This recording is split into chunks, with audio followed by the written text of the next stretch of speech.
This has been a very interesting, just preparing a little bit for this has been a very interesting exercise for me because it does bring me back to when I started working. I'd just gotten out of the Army after college, and I went to the State Department, and I started working in what was called Regional Affairs, RA.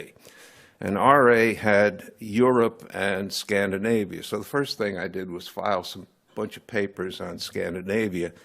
And then I met some people and moved off to work on what was then called the common market. So really the first substantive job I had in RA involved trying to get the UK to join the common market.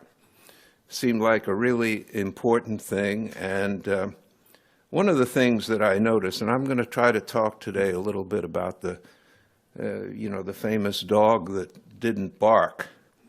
The dog that doesn't bark in the articles that I'm seeing about the Brexit is the importance of the role that the United States played, not only in as I began by mentioning, trying to get the UK to join the common market starting in about 1960.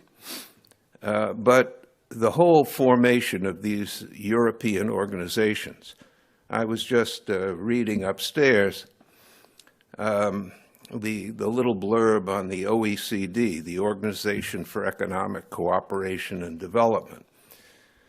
There is barely notice of the fact that it grew out of the Organization for European Economic Cooperation, which was the organization that the Americans and the Canadians set up to funnel aid into Europe, Marshall Plan aid mostly into Europe in 1946-47, in that crucial period.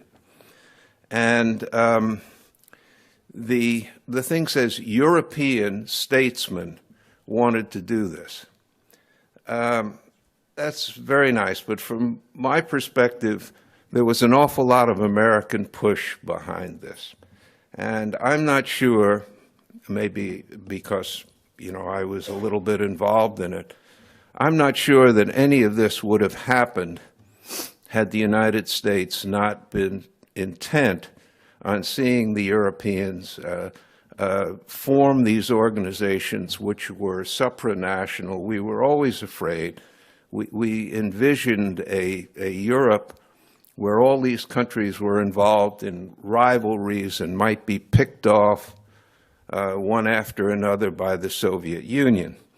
And it was a very big part of the office in which I was working, the effort not just to get the British in, but to strengthen these organizations. And there were all sorts of, there was the European Payments Union, there was the European Coal and Steel Community. These organizations were all organizations that the United States, from my experience, was trying to promote. And when we think of them as largely, they were, of course, European organizations. But we were very much behind them. And I think we provided, there were a lot of people in Europe and quite a few people in the United States who did not want to see these organizations develop. So the role that we played, especially I think the Department of State and the Defense Department, was very important.